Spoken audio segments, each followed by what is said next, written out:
Life isn't perfect, and neither are we. Nope. But we know how to face our fears And have some fun. and talk about all the messiest things of life. Like the messiest things. Get connected to yourself, get connected to others, and get connected to the life right in front of you. This is The Connected Life with Justin and Abi. That's me. That's you. And you. You want to start the story or should I? Look, I'm trying not to say, I love hey, it. Connected Life peeps. I love it's Justin. it. I love it. Yeah. I mean, you still snuck it in there. Yeah, I did. But, okay, I got a call from Justin this morning. I sure did. And he was very excited because it's Black Friday and he was getting a toolbox. Yeah, kind of well, thing? a tool table box. Tool table box. It's a Husky. It's cool. Yeah. It's what I've It's needed manly. to organize. It's manly. So that the garage Yeah. can be organized. Yeah. Mm-hmm. Yeah. Pretty excited about it. And I got it at Home Depot. And the thing is 522 pounds. Yeah. And so they sent me some Home Depot guys, by the way. They're like, we'll have someone here to help you in a minute. These guys were like 120, like wet pounds a piece. And I was like, guys, we're going to need a forklift. Like, this is 522 pounds.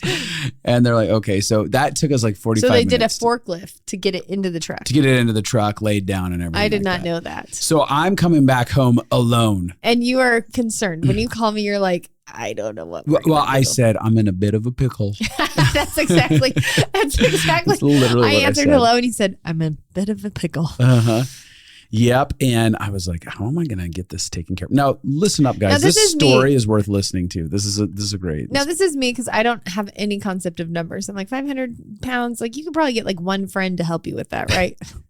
That's what I thought. I was like, yeah, just call a friend. Good luck. Like, yeah, my CrossFitting friends that like aren't Maybe. here in town right now. Yeah. But it was going to definitely take like 4 guys to really do it well and not bang it all to pieces and stuff like that. So as I'm driving home, I make a panic call to a friend who doesn't pick up. You know who you are. And then, so then I'm like, okay, I need a solution. And I can try and do this on my own, but God, I need a solution. So I'm pulling up.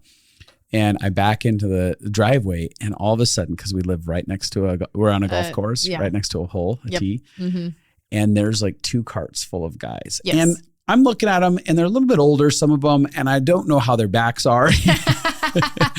And I'm like, I'm not going to ask them. But I said, God, would you have them offer their services to me? Yeah. And so I just go and do the thing, which is like, now, hey, I think I warmed them up because I was out there sitting at the tee in my bathrobe, looking like a crazy person. Yeah, and all and friendly. they were like, what are you doing out here? And I was like, just some after Thanksgiving bathrobe time afternoon, hang out in the sun, watch some golf moments, which they thought was hysterical. Yeah. They're And like, then I left them cute, alone. weird woman, go away. Yeah, 100%. So I come back out and I don't know what had happened. All of a sudden there's like 6 men helping you. Yeah. Well, it's 5, I think. 5 of them and me or whatever. So, and we're tearing this thing out of the back of the truck. So basically I get behind it. I'm like, okay, I'm not going to ask, but I'm going to let it be clear that I'm just going to try and pull this thing out. And so I go to give it one pull and one guy just screams, hey, you need help with that thing? That's all it needed. And I like elated. I yell, yes, please, 100%. Because like I was like, I prayed this in. I'm not dismissing this blessing. My favorite is I came back and fully thought you had like gone and asked them. No. And I was like, what did you do to get them to help? And you said, I prayed about it. You just said, God, I said, please help. God, I need them to help. Thanks. That's my prayer. Hey, I need them to help. I need them to help. And so that was my story today. But that this is on the back end of Thanksgiving and stuff. And I just want to say I'm really thankful for human kindness. There are a lot of wonderful people out there who make themselves available in times of need. Yeah. And it's really cool. And you would have done that for somebody. Absolutely. If I saw some guy trying to pull something out of his truck, I would be like, there's a bunch of us. Yeah. Do you need help with that? How heavy is that thing? Totally. So. And that's kind of like the journey of whimsy. Like you came back, you didn't have a plan. No plan whatsoever. I was just like, this is going to work out. Somehow.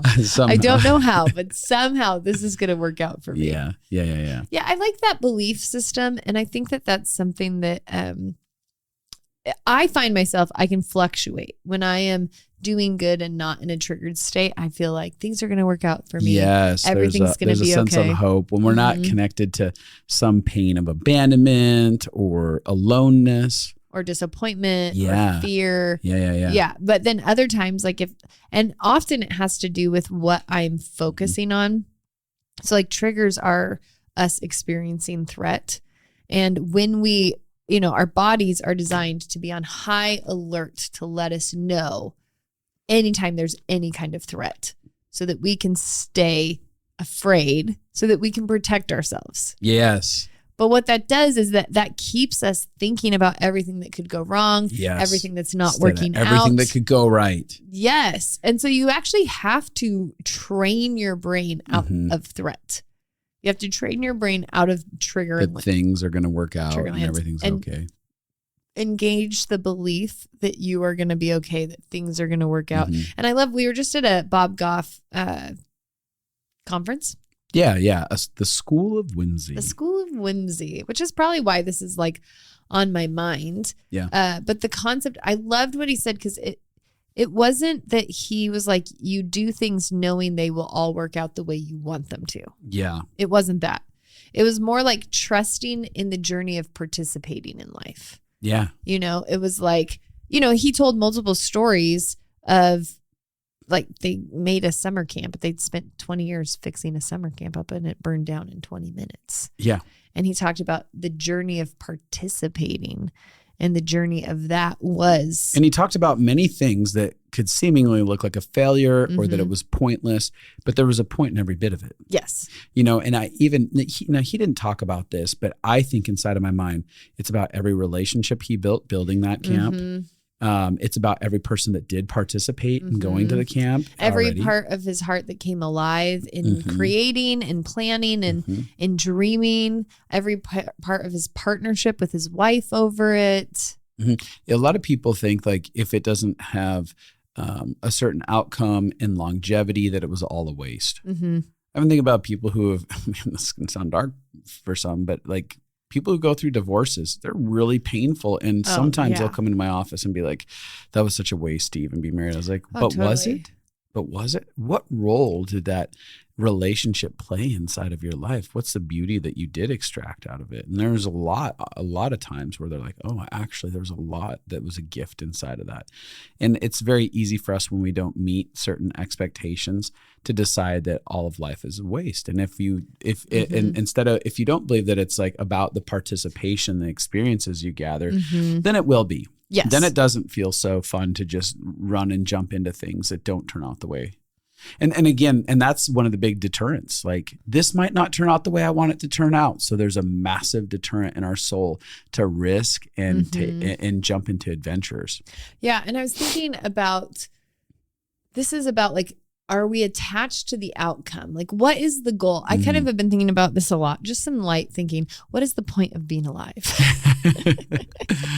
I've been funny. Processing that a lot. I think especially if you've gone through chronic suffering, it can get very confusing. Like, what is the point of being alive? Is it to suffer forever? Yeah. That's the kind of the negative feeling that can seep in. And I think we've been listening to a lot of near-death experiences, which I think has been very hope-filled to me, because basically in near-death experiences, people are having a moment where they are touching something that feels eternal more than just this temporary moment. Yeah. And so many of them have a broader perspective on life and love.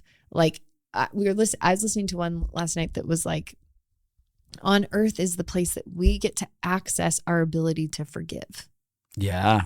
Like in heaven, you're not forgiving people in the same way. Yeah. What is this forgiveness thing? Yeah. Like you've been forgiven, and there's so much love happening everywhere. You're not in betrayal. That would be my guess. And so there's no tears. So the idea of like on earth, we get to participate in these eternal things where we get to participate in things that are the nature of God. And I think I've started to think about, what if this journey isn't about so much of where you get to, what agenda you have? I was talking to Paul Young this morning, and he was talking about how he never creates with an agenda. There's never a goal like, oh, I want this to become a book, or I want this to be a bestseller, or I want, like he's just. Which goes against a lot of goal-oriented, like driven participation, right? Like people like success books. Yeah. They're like, to be successful, define your goal, aim towards it, and never stop until you hit it. Yeah. And I honestly think there's truths on both sides. Like there's a lot of goals that we have. I have a vision board where I'm like setting intention to get somewhere. But I think the way that it works for me is I hold where I want to go with surrender. Yeah. Very loosely. Like I'm like, this is a dream. Well, actually Bob Goff said this at the conference. He was like, instead of having, this is the exact destination I want to go, maybe just have like, I'm going west. Like instead of being like, I want to go to this specific city in life, be like, I'm going west and we'll see what's out there. And so I have specific dreams and goals, but when I start to feel tormented by them. So when it's like, I haven't gotten to this place in my career yet. Our house isn't fixed up into this way yet. I haven't had enough kids yet. I haven't, whatever, all of the, like our marriage isn't at the place that I want it to be yet. I don't have enough friends. I haven't done this cool vacation that everyone else has done. Whatever the thing is that we're looking for, when it starts to torment us instead of being a part of what we're aiming at, then we know we've grabbed a hold of that as the purpose. The end goal has now become the God.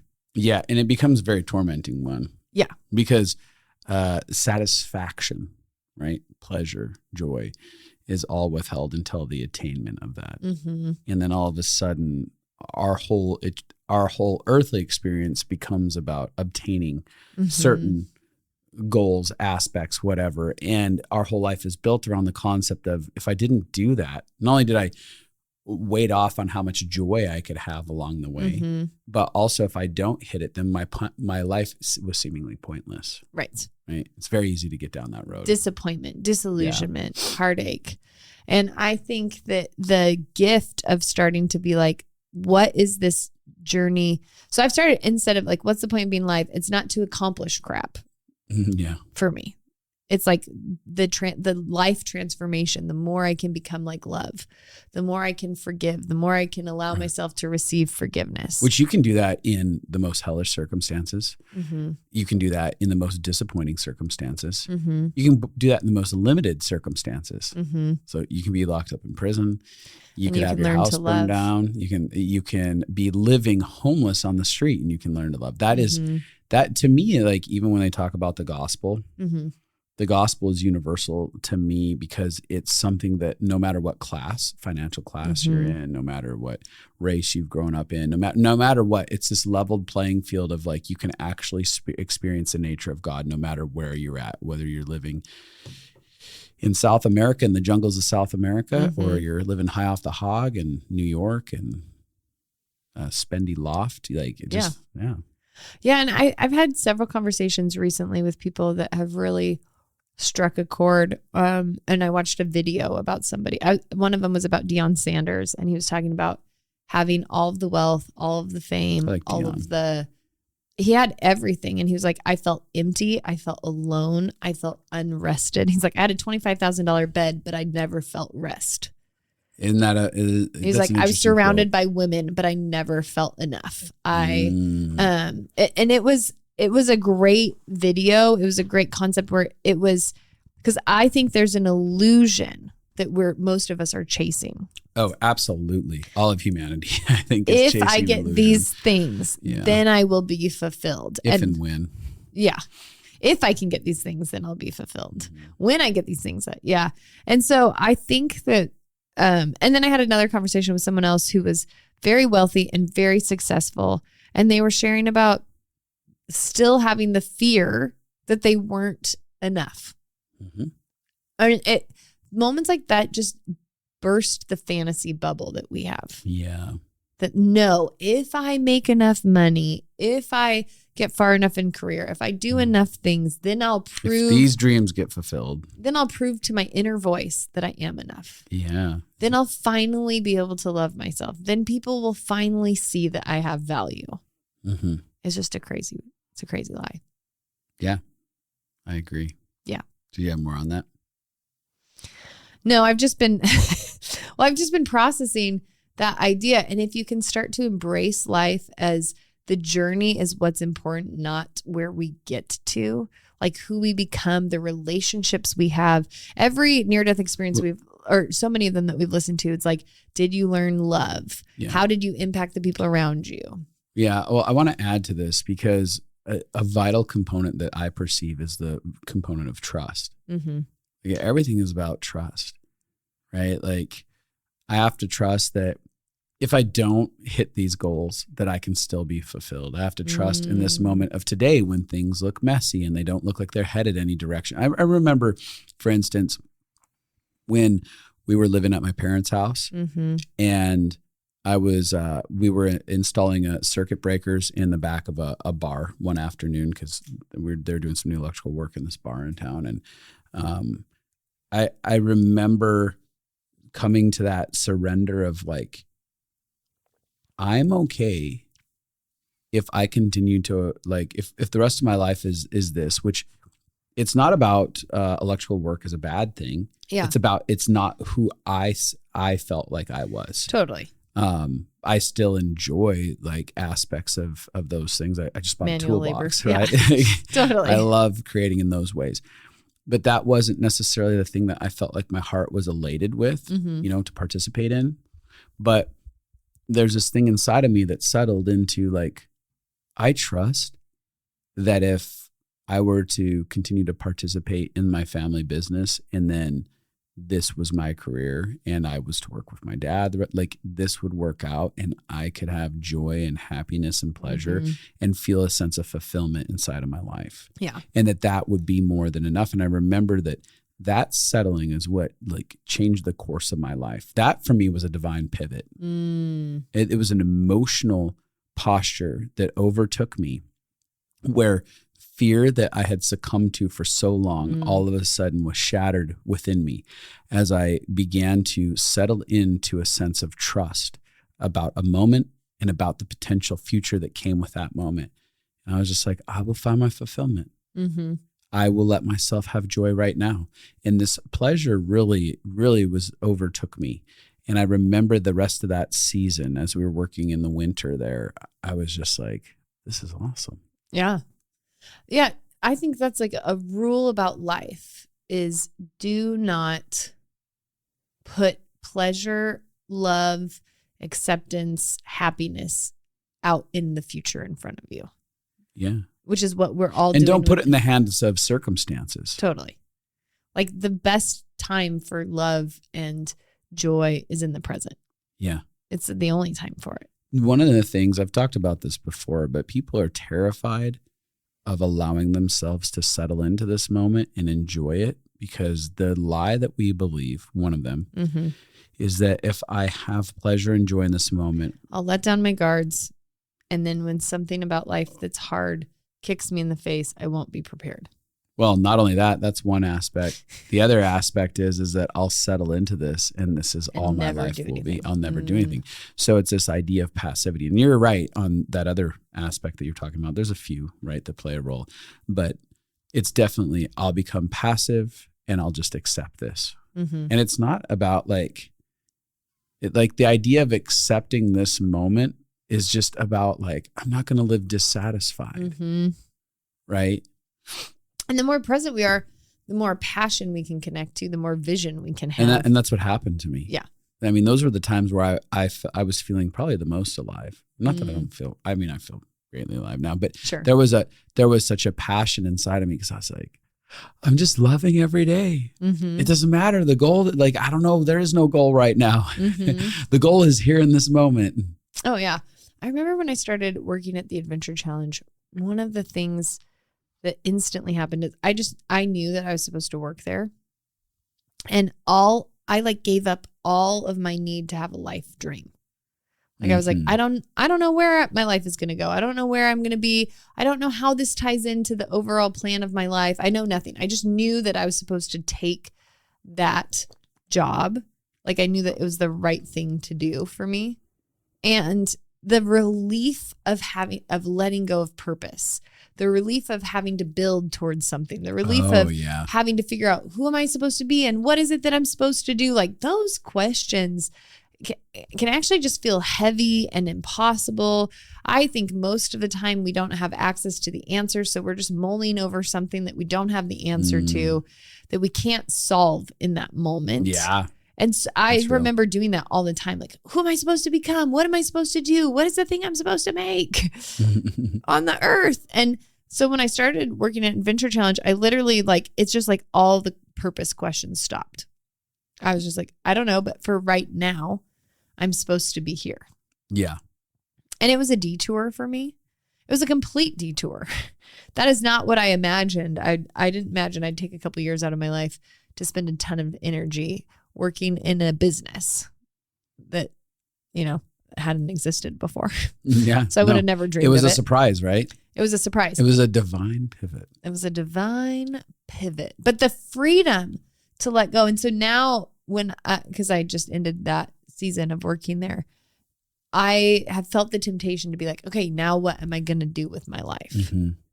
And I've been like, no, I actually need to go back to that posture of I don't have to figure out everything about where I'm headed and how I'll get there and who I'll become.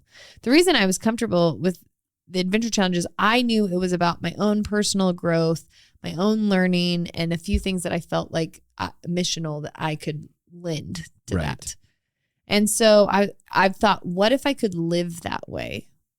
That instead of trying to get to a destination, what if I just lived with what am I learning today and what do I have to contribute today? Yeah. Like what if that was the only two things? Yeah, I think it's great. It's interesting because a year ago, it was about a year ago this month,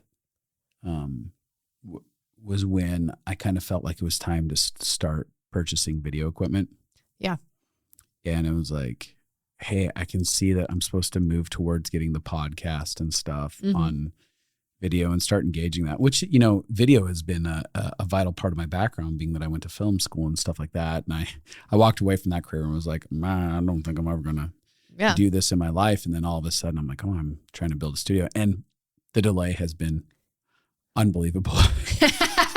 I think we thought that we were going to get video stuff running by January of this last year. Yeah.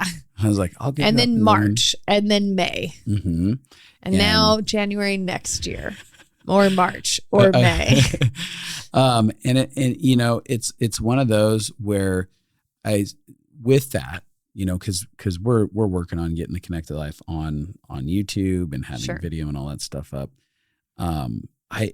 I keep asking myself, like, what's the next vision? Because even your pivot out of the Adventure Challenge to more focused intent on what we're doing inside of this space comes with a whole different caveat of like, what, questions, right? Like, cause we are asking some questions, like, what are the next things that we're going to do and build? And at the same time, I'm like, I only have the ability really to just be like little tiny vision casts of like today I was scraping a floor at the studio, trying to get the floor ready, right? Just to put down carpet. And I'm like, all I know is I need to get this studio ready. Totally. That's all I have vision for. Step? And the idea is that I'm going to have the Connected Life on video at some point, but I don't even know what that's unto, just so you can see our pretty faces. I'm just headed west. Yeah.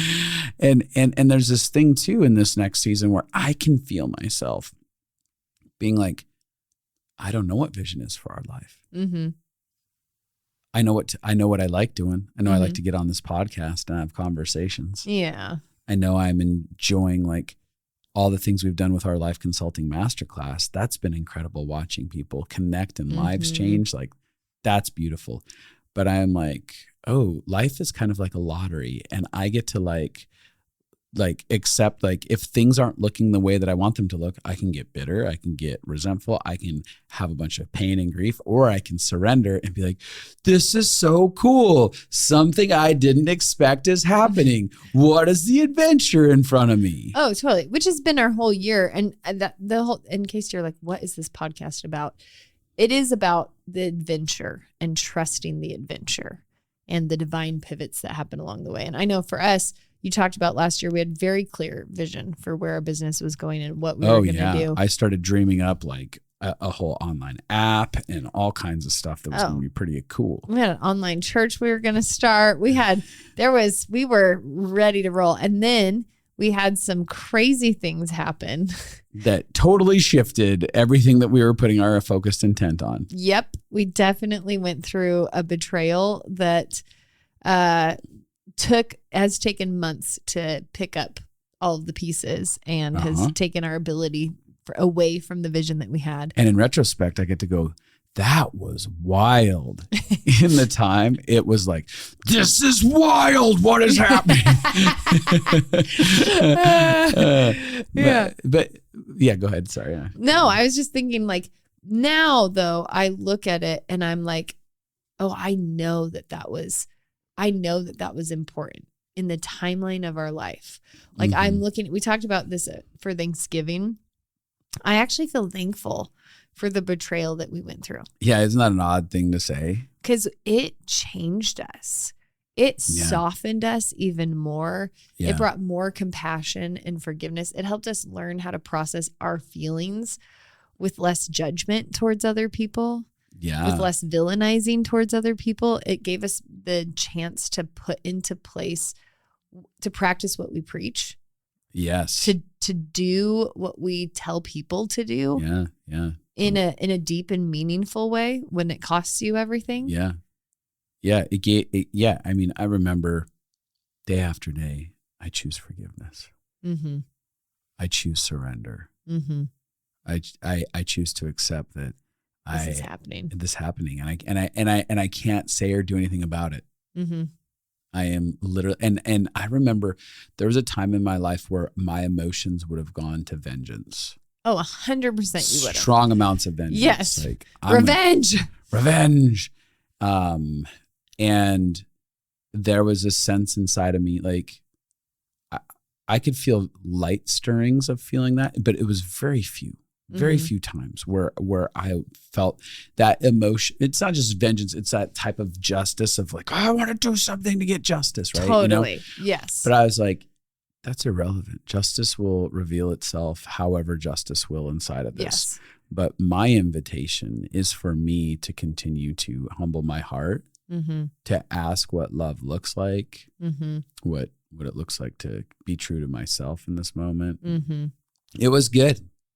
Yeah, but it was not foreseen. It was not foreseen. It was very not foreseen. And it changed all of our timeline and our vision. Like even our vision now is different than what it was when we were launching everything. It's called blindness.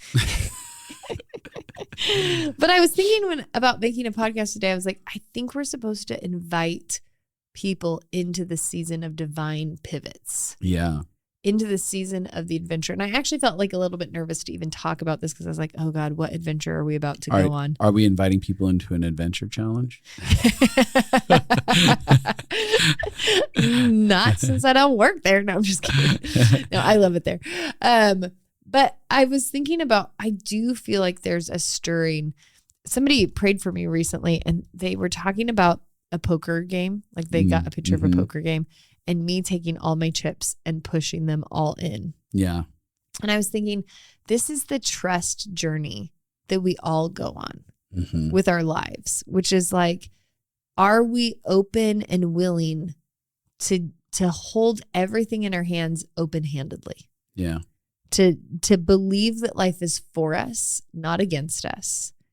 And even when like the things, I mean, our last year was hard. We've shared the story. We shared the story with our school and a few close friends, and it is entertaining, complex, and I remember one deeply painful. One of our friends, it was like, "What? Are you kidding me? That's insane!" Yeah, totally. Yeah, it is one of those stories that is, you know, people who hear it are highly entertained. It's a wild adventure, and so that's not what I would have chosen. And yet I see our marriage is better from it. Oh, 1,000%. And it was a time that like we could have easily turned on each other. I mean, it's very easy. People do in major crisis moments. Usually marriages are shaken by major losses and things like that. That's where because you're extra stressed. Yeah. And then you turn on things. each other and you take that stress out towards each other. Yes. But that's something that we didn't do. Like, except for like a couple times. Oh, but it was like so minimal for what happened and for our history. Yep. That was like, it was miraculous. Yes. It was miraculous how we went through it, but there was beauty, such beauty that was extracted together.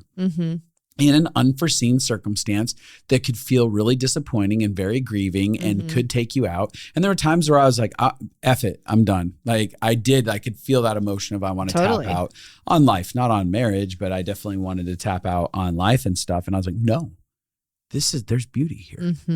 I'm not going to I can let this destroy me. Totally. Or I can actually change even the way I see these most, and you know, let me say this. It's the time where I got some of my greatest blessings too. Yeah. Because I saw people come in and rally around me and love me. And we were so ripe for allowing people to love us in the midst of like multiple betrayals. And I was like, oh, life is really good. I'm taken care of. I'm going to be okay. I didn't feel like I was going to be okay when it first started. Yeah. Right. And that's but there's something that's been encoded in me after that I'm like, oh, I don't need a bunch more circumstances like that. Right. But there's something inside of me. I'm like, man, it'll work out. Yeah. Yeah. Well, and that is resiliency comes from. Yeah, it does. Like after you've gone through something and then you realize I'm actually okay. The worst case scenario happened to me, but I'm okay. Yeah. Does create. It can create resiliency if you choose to mine for all of the love and safety. Like what you did was find all of the love and safety in the middle of it. If you choose to look at the threat and then you can like get lost in your own life story, looking at all the things that have gone hard or all of the betrayals you've gone through, like we can get lost in the negative or we can find ways to connect to safety and love. No matter what we're going through. The truth is there's safety and love available to us no matter what we're going through. Yeah. And that's something that we had to hold on to in this. One of the thing that just popped in my head, it's either resistance or resiliency. And you get a choice between those two. I either resist and I live a life of resistance or I find myself creating a life of resiliency. Yeah. So I would say like, it kind of felt like we miscarried is how it feels like. The vision that we had, or like maybe like somebody came and punched the baby out of my stomach. Just kidding. That's what it felt like. Yeah. It just felt horrible. Yeah. And so there's a lot of grief. And I think when grief or hope deferred comes, it can be easy to shake you off of trust. Yes. Trusting that there is a bigger story, trusting that there is a better timing, trusting that there is more going on behind the scenes for your life than you can understand in those moments. Trusting that individual moments aren't your entire journey. The idea of re-engaging trust, to me, that's what all in is. It's that like, no, okay, here's my life. And I thought I knew for sure where we were headed. And I thought I saw how it was going to happen. And now that I don't, I feel like let's step into the grand adventure. Yeah. Let's step into the whimsy. And I think this is applicable to all humans. All of us find ourselves in moments where we're like, I thought it would look different. I thought I would have kids by now. I thought I'd be married by now. I thought we'd be farther in our career by now. I thought we'd be more connected by now. Like whatever the things are that we're imagining. I thought I wouldn't have multiple divorces by now. I thought I would not have lost multiple careers by now. I thought I'd be over this addiction by now. Yeah. I thought I would be totally whole and healed from everything and just better than every other human by now. I two words popped into my mind. Excuse me, I drank some water a minute ago and almost made myself die. Mystery and intrigue. They're two things that are vital for profoundly amazing movies. Mystery and intrigue, they drive us to be like, what's going to happen to the person next? Totally. And we get engaged. Like when you can predict a movie Yeah. Oh, this thing's so predictable. Oh, totally. I'm so bored with this. Of course, this is going to happen. That's going to happen. Yes. But the minute you ignite mystery and intrigue inside of a film and a storyline, you find yourself sitting on the edge of your seat. And those are the films that you walk away with being like, oh, I did not see that coming. Mm-hmm. That was crazy. Oh, yes. I love that film. It had me so on the edge of my seat. Here's the deal, though. We as human beings are so in our personal lives, so often resistant and to the mystery. Repelled to mystery and intrigue, right? Because we're like, oh, I give me an answer, give me an answer, give me an answer. I need an answer. But what happens when we actually like treat our lives like a movie and it's like, oh, this is so intriguing. I have no idea what's going on. I have no idea what's going to happen. Okay, cool. This feels really mysterious how this is unfolding. Like, I've found that for me, delight comes when I embrace mystery and intrigue. Yes. Yeah. Enjoying life and wonder. Like wonder comes from that. I think about most of my life. And that's childlike wonder too. Yeah. That's what I meant by wonder. Well, yeah, but I just wanted to add the word childlike because I think that the essence of wonder is childlikeness, not childishness, but childlikeness, right? Yeah. And it's that part of us that goes, it's okay to just be a kid in our hearts and not have it all figured out and not have all the answers. And in fact, that's what makes kids have so much fun because they're like, oh, I don't understand how these worms got under this rock and what's under this rock. This is so amazing. And you're like, it's just worms in a rock. But the kid's like, I'm so intrigued by this. Totally. How does this work? Yes. Yeah. And if we can come back to, and that's what I feel in general, the invitation is, if you're listening to this podcast, that the invitation is to let go of the belief that you need to know where you need to get to and that you have a way to get there. Most of the time when I have dreams in my heart, it's not the quickest, most direct path to that dream. It normally is like the long way around with a shortcut that makes it make up for the time. Like that feels like most of my life. I remember knowing that I was born to be a speaker. Like I knew it from as a little kid, I spoke to like the birds and the bees and my stuffed animals and the trees and the grass. And I knew it. And I grew up knowing it and watching other people speaking. And I just knew like I'm made for this. And I wasn't speaking. Like there wasn't anywhere that I was speaking. There wasn't anywhere that I was doing it, but I did know I was made for it. There was a couple things like there was a speaking conference that I went to help me learn more. And if people gave me invitations, like I said yes. But I remember this moment of jealousy. I can still remember a friend of mine was at the summer camp that we grew up in, and she was starting to speak there. And I was like, man, like she's living my dream. That's crazy. I'm not even aimed towards that dream, like I'm not even close to it. And I remember getting this word over my life.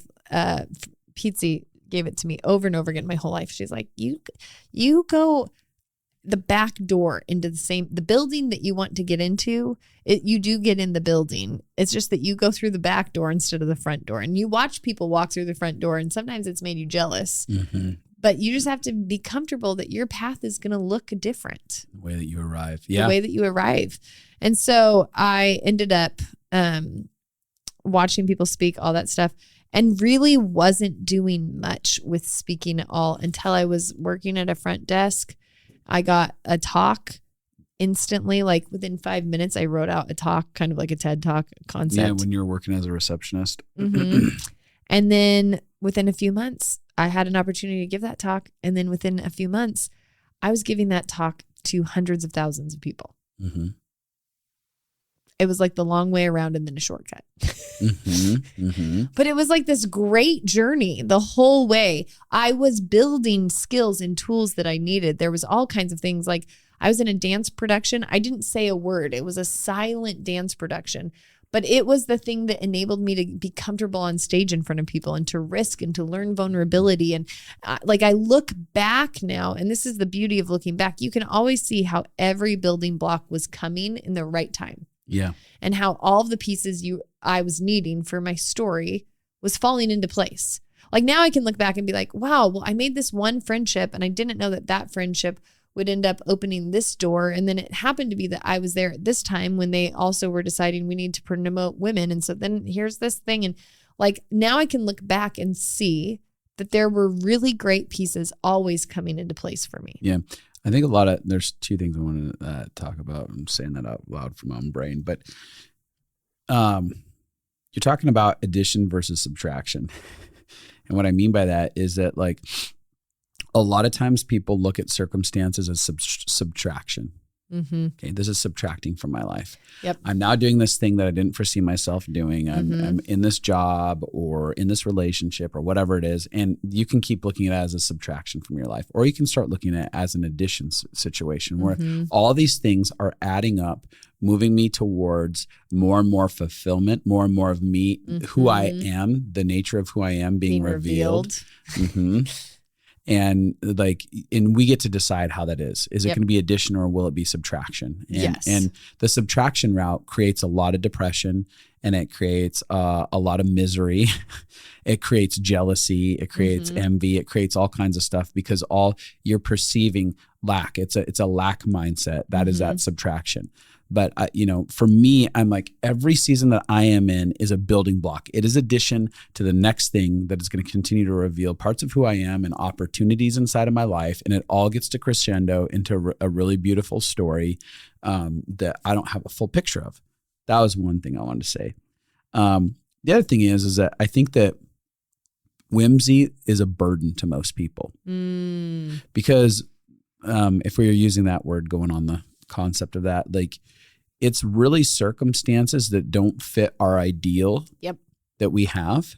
And so suddenly we're burdened by a new relationship that we didn't foresee, that we didn't want, or a circumstance that we didn't want. And these things are all actually invitations into an adventure, love, connection, possibilities. But a lot of times people are just burdened. It's like, I didn't plan my life out like this. I didn't plan my day out like this. I didn't plan this moment out like this. I don't want this to be happening. And it's like, I'm being burdened by this circumstance instead of being like, oh, this circumstance is part of whimsy. It's the unexpected. Yeah. And it's really painful. How is this going to be redeemed? How is this going to work out? How are the things going to come together from this? Yeah. What is this gift that it's going to give me? Yeah. And then so instead of seeing my day as being interrupted or my trajectory being rerouted in a way that I don't want, we get to go, oh, how does this benefit me? I love that. And how do I get to benefit the world from it? Because it's not just about me, right? Like, it's when we are engaging these many invitations. There is actually part of our fulfillment on earth is the way that we engage the people in front of us and we give ourselves away. Sometimes, like, I've had moments where my entire days are completely hijacked by someone who has had a complete life meltdown. Absolutely. And I can look at that individual and be like, you are such a burden. Right. I have better stuff to be doing. Totally. I have an agenda. I got an agenda and it needs to be done.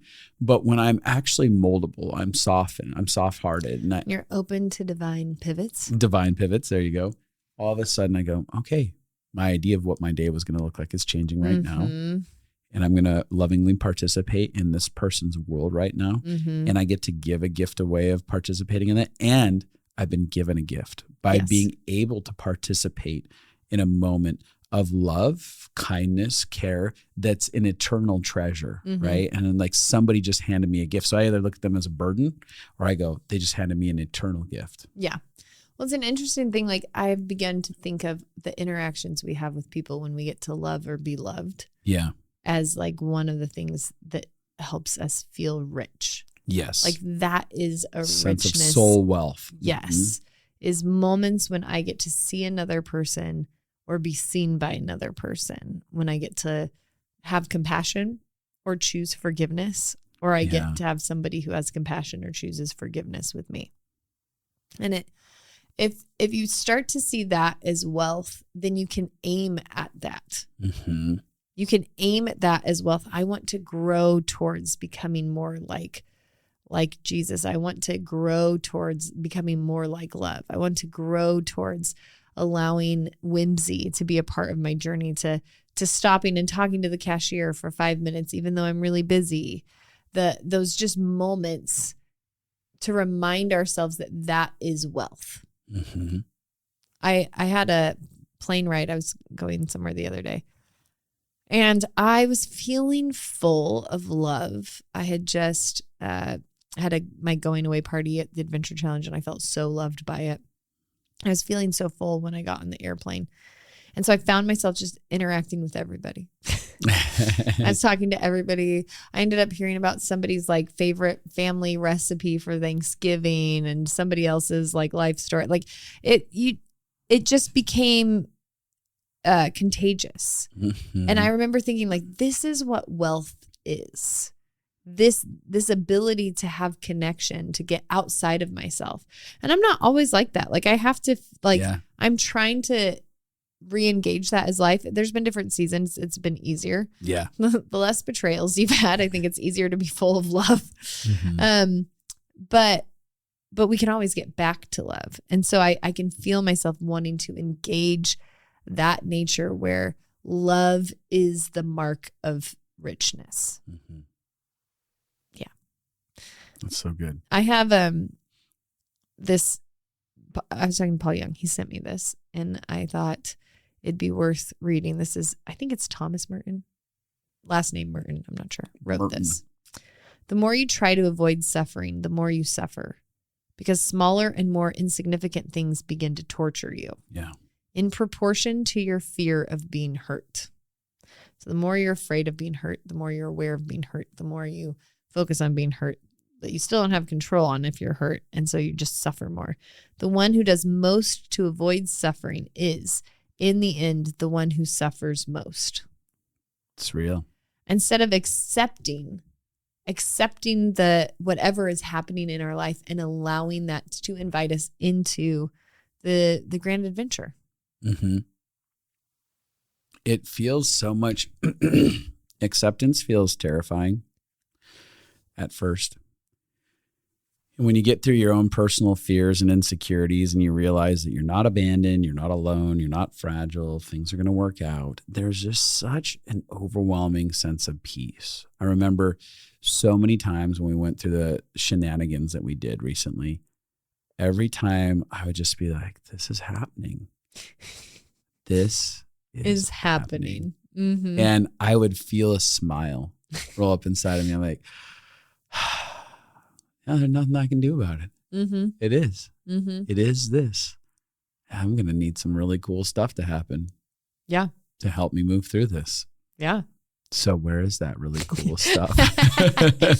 Well, and I think this is something that me and you have actively done from this season is when you get sucked into a hard circumstance or something that, everybody, a sickness diagnosis or a car wreck or whatever it is. Yeah. There's so many different things that people all endure. kinds of wild shenanigans that hit our lives. Uh-huh. And so when those things happen, I often have to figure out a way to choose back out of that victim mentality that can happen and choose back into life. Mm-hmm. So for us in this season, I was thinking about even you're like, we're going to the School of Whimsy. And you're like, I'm going to Disneyland. I'm going to find my joy back there. Yeah. And the idea of the purposefully looking for the moments to engage that again. Yeah. And even inside of me, you'd suggested I go to this Wim Hof event in Poland in February. Mm-hmm. And I was like, yeah, I'm going to go breathe with the master of breath work, Wim Hof. Mm-hmm. I'm going to go on an adventure in Poland. I'm going to invite a handful of friends. I threw out a post on Instagram. I'm like, hey, this is where I'm going. Anyone else going here with me? Yeah. If anybody wants to join, just hop on in. Mm-hmm. Into February in Poland. And, but inside of it, I was just like, I can either choose to turtle, go inward, or I can go, no, I'm going to, at every crossroad that feels brutal, I'm going to push more into adventure, more into life, more into coming alive. It's a heart posture I'm going to take. I will not allow circumstances to define my life, and I will not allow myself to be defeated by giving into letting pain dominate and hopelessness dominate. It's just not my thing anymore. Yeah. And that's the beautiful thing. Like learning how to not resist suffering. Yeah. But not identify by it. Yeah. Which is like, I'm accepting what Earth is. And also that's not the only thing that I'm paying attention to. I'm purposefully engaging life. I'm purposely engaging love. What is it?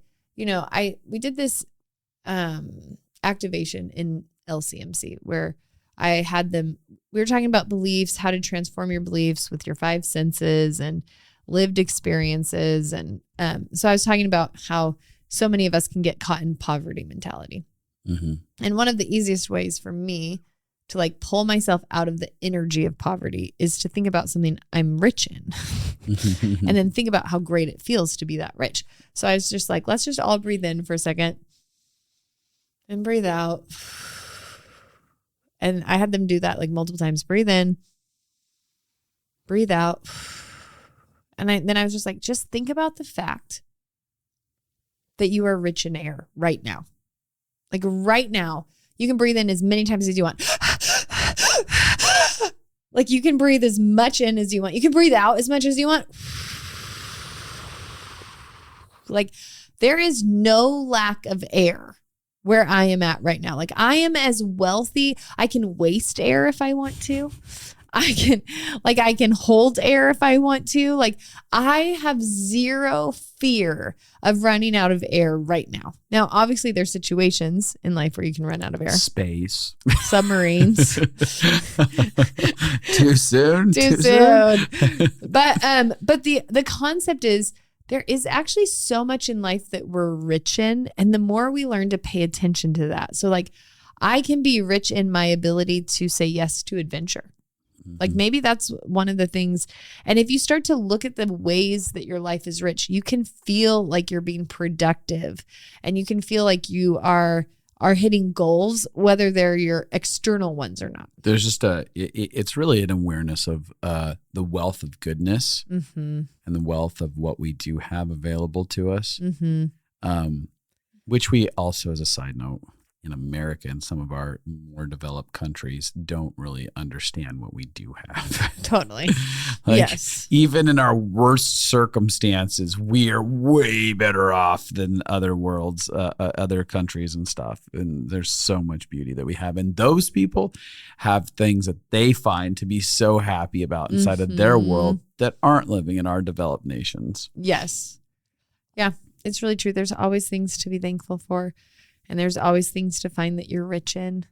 And threat brain makes you focus on what you don't have or what has happened to you or what's not okay. You guys, as we're moving towards the new year, there might be divine pivots that happen in your life. I mean, it's another new year. It's like, it's a time where we start to think like, oh yeah,